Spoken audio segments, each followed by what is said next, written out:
Welcome to FSR, Free Spirit Radio, The Lie Hunters.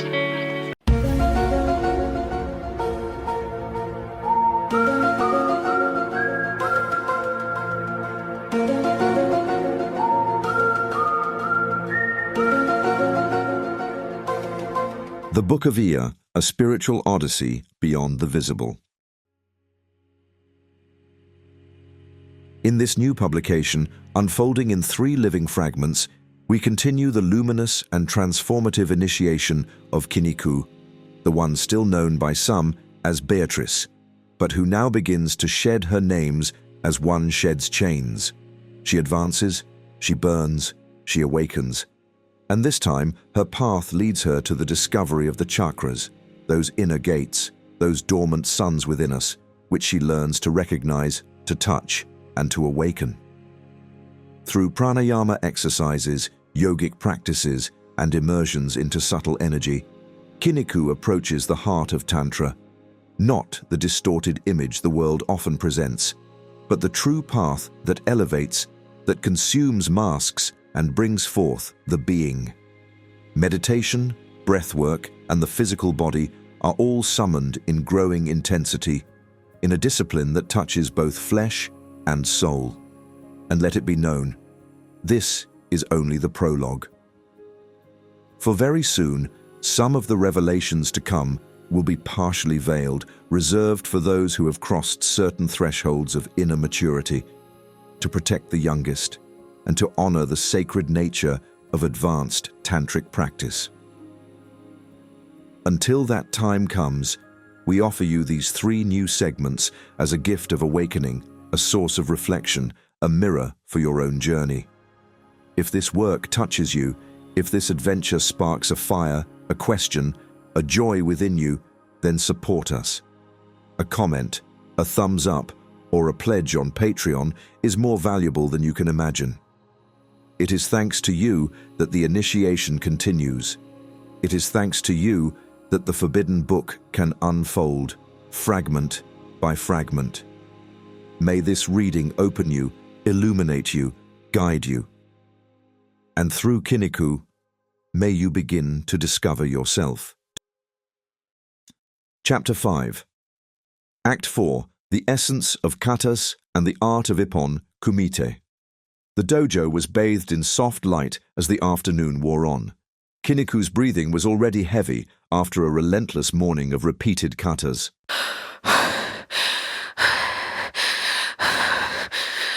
I approached her, a calm smile on my lips. Kinniku, today, I'm going to teach you a fundamental method. Ippon kumite. But be warned, we won't simply repeat it mechanically. We're going to understand its true essence. She nodded with determination, her gaze fixed on me. I picked up a bokken, a wooden sword, and motioned for her to take a defensive stance across from me. I began with a slow, measured attack. Kinniku instinctively stepped back, blocking clumsily and faltering under the effort. "Stop!" I said, lowering my weapon. "This is exactly what I want to correct. Why are you stepping back?" She hesitated for a moment before replying. That's what I've seen in Shotokan schools. I stepped forward, planting my feet firmly on the ground. Watch me closely. Every kata, even the most basic like Taikyoku shodan. begins with a forward movement. Why do you think that is? Kinniku shrugged, puzzled. Because karate is not about retreating but advancing. Even when you step back with one leg Jion or jiin. it's to anchor your body forward in your Zenkutsu dachi. stance. I set down the bokken and positioned myself across from her, ready to explain. The secret of kata lies in anticipation, what we call Irimi. when you move forward, you capture your opponent's intent and turn their attack into an opportunity. The block in all katas is an invitation. It's as if you're saying, "Come, try." And when they act, they're already defeated. To illustrate my point, I demonstrated a Gedan barai. followed by a powerful Oitsuki. Kiniku watched, captivated. This is why all katas teach you to advance, to remain stable in action, not to retreat. A kata is not just a sequence of movements, it's a life lesson. I stood and began pacing slowly around Kiniku. Every kata carries a philosophical message. 하얀, Means peace of mind. It's an essential foundation to be calm and stable before acting. 맞사이다이, It means to break through the fortress, to overcome barriers and rescue those in need. I paused, observing her focused expression. MP, The flying swallow symbolizes freedom and agility. 이타, Having 10 hands represents ultimate efficiency. Kiniku, absorbed in my words, murmured, So every movement has a meaning beyond combat. Exactly, it's a teaching for life. I resumed my stance across from her. Now, try again, but this time, move forward. Block my attack by advancing, not retreating. Feel the energy. She took a deep breath and prepared herself. I attacked with force, and this time she stepped forward, blocking with confidence. A smile lit up her face. もう一度お願いします. She shouted, repeating our mantra.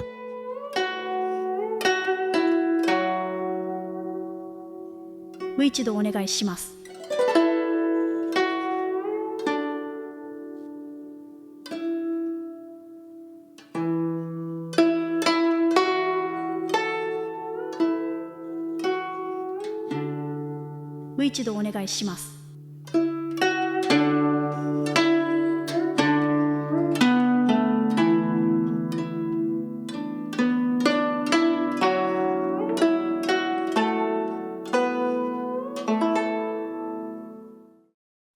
Chapter 5. Act 5. The Art of Surya Yoga at Sunrise. The night still blanketed Ardèche as we left the house. The douanière murmured softly, barely audible in the nocturnal calm. Kiniku, bundled in a light jacket, followed silently behind me, her steps trying to match my pace. The headlamp cast just enough light on the path to avoid roots and stones. The nocturnal wind brushed against the trees, carrying a subtle chill.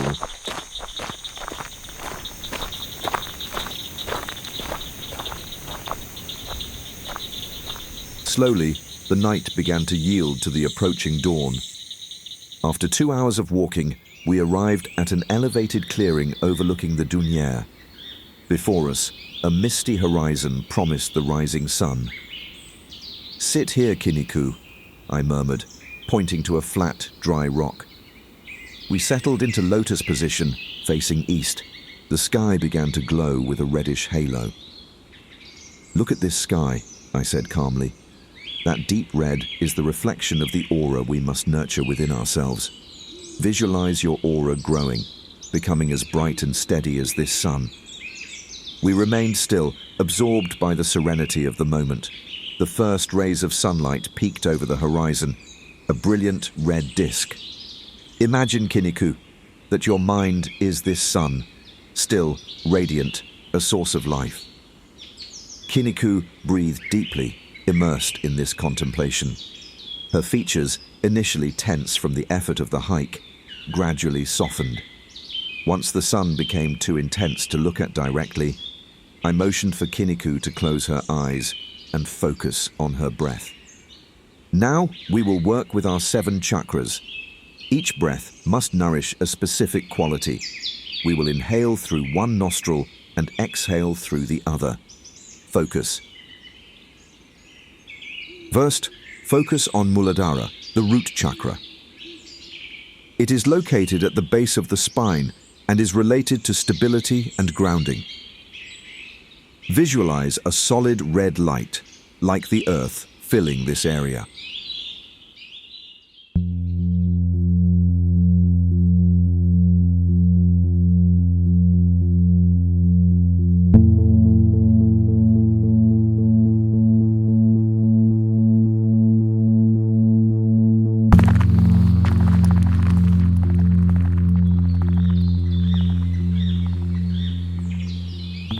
Next, focus on Svadhisthana, the sacral chakra.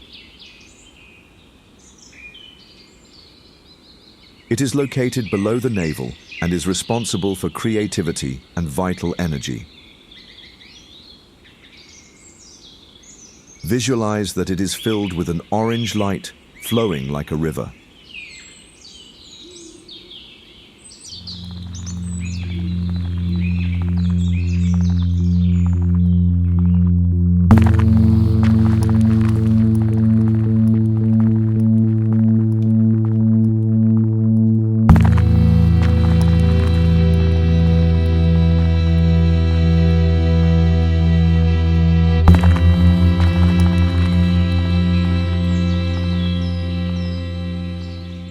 Then, focus on Manipura, solar plexus chakra.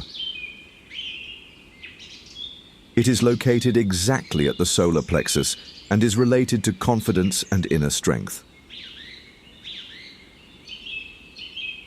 Visualize a bright yellow light like the sun, shining radiantly from this chakra.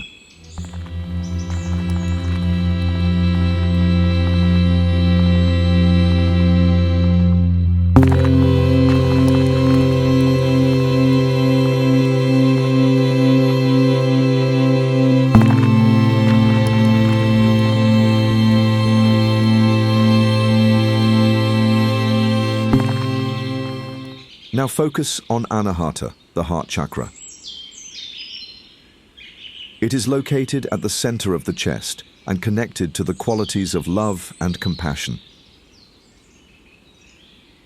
Visualize a soft green light filling your chest, soothing all your body and mind.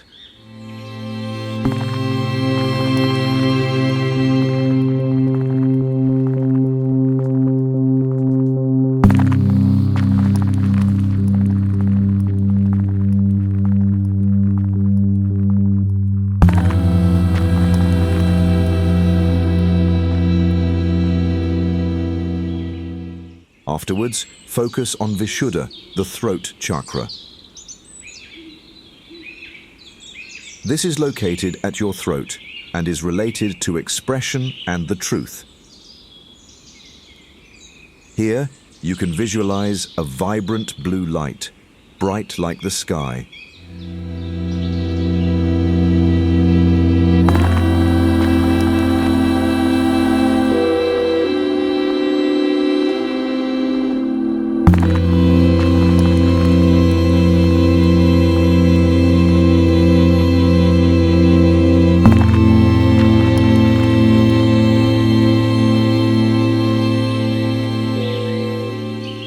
Then focus on Ajna, the third eye chakra. It is located in the middle of the forehead and is connected to intuition and wisdom.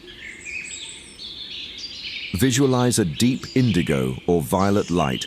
Let the color appear.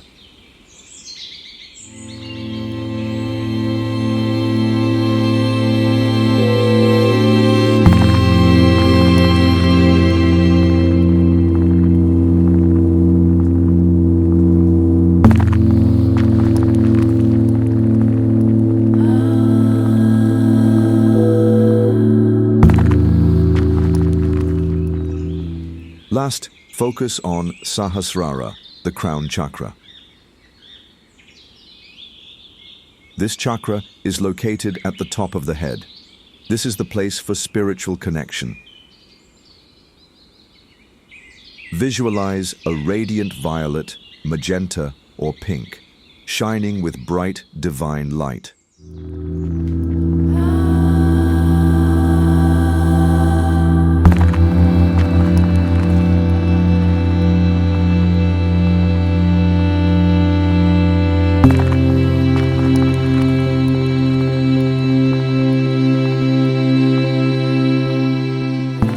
Once the pranayama was complete, I stood up slowly.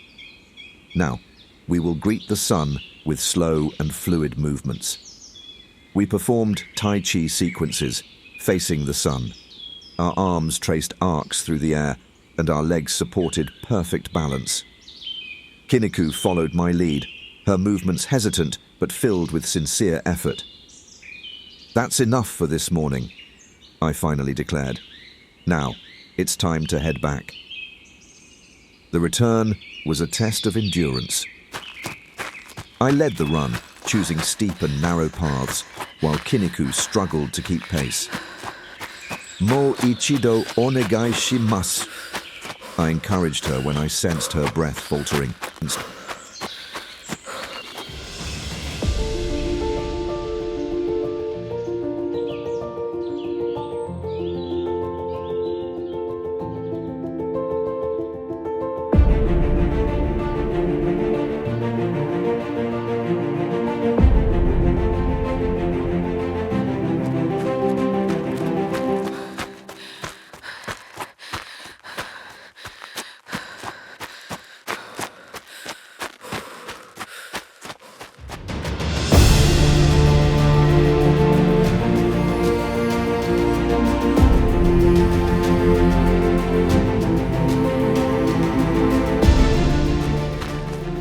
Mo ichido onegai shimasu.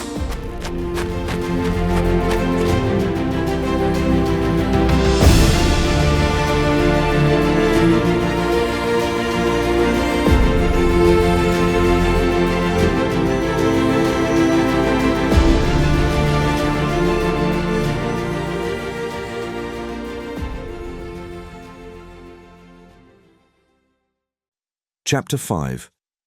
Act 6. The Two Faces of Karate. The atmosphere in the Aubanas dojo was electric that morning.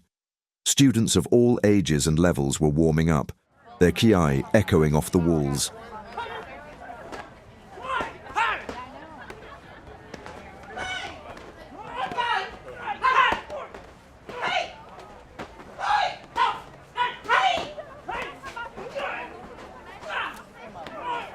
Among them, 13-year-old Kleber simmered with frustration. His gaze fixed on the ground betrayed the emotions he struggled to contain. Kleber, like his sister Kathy, was one of my students. Kathy, gentle and reflective, thrived in the Shotokai style, finding harmony in its fluidity. Kleber, however, yearned for recognition. During the individual kata competition, he had performed Heian Godan in the supple, flowing style of Shotokai. But the judges of the French Karate Federation, accustomed to the rigid movements of Shotokan, had awarded him very low scores. Eliminated in the first round, he left the competition floor red with anger. As Kleber struggled to process his failure, two older teenagers, Shotokan practitioners, approached me. They wanted to participate in the team kata category, but lacked a third member. Kleber, curious and eager for redemption, volunteered. Transforming his Shotokai style into Shotokan in such a short time seemed bold, but Kleber was determined. In less than 10 minutes, he adapted his naturally fluid movements into rigid blocks, sharp stances, and piercing ki. The result? A flawless, synchronized performance. The judges gave them a standing ovation, and the team won first place.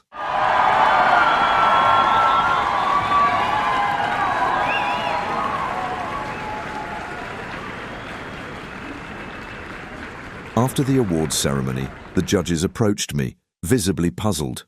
We don't understand. When he performed alone, he lacked power and stability. But in the team event, he was exceptional. How do you explain this? I responded with an enigmatic smile. Their understanding of the nuances between Shotokai and Shotokan was too limited to grasp what had truly occurred.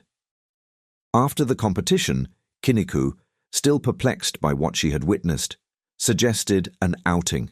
Iji, She said, let's get away for a while. I need to think. How about somewhere remote by the river where we can relax and soak up some sun? I agreed, and we set out for the Dunière. The afternoon sun bathed the hills in golden light, and the city noises faded as we ventured deeper into the woods. I don't understand. She said, walking beside me. Why is a style as rich and demanding as Shotokai judged so poorly?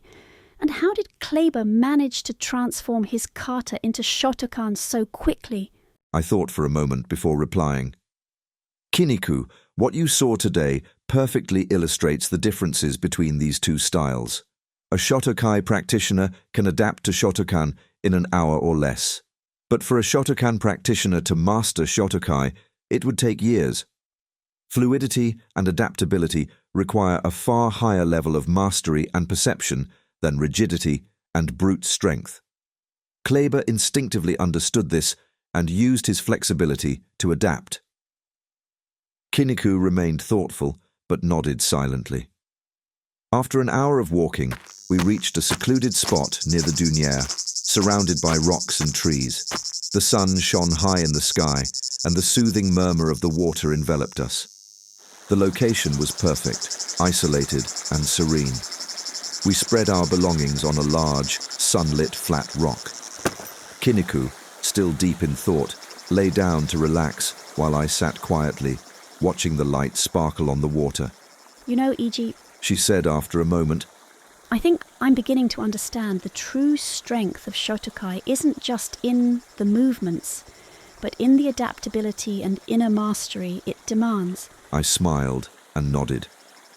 Exactly, Kiniku, and that lesson goes far beyond karate. The sun continued to shine, and a peaceful silence settled between us, punctuated only by the gentle lapping of water against the rocks.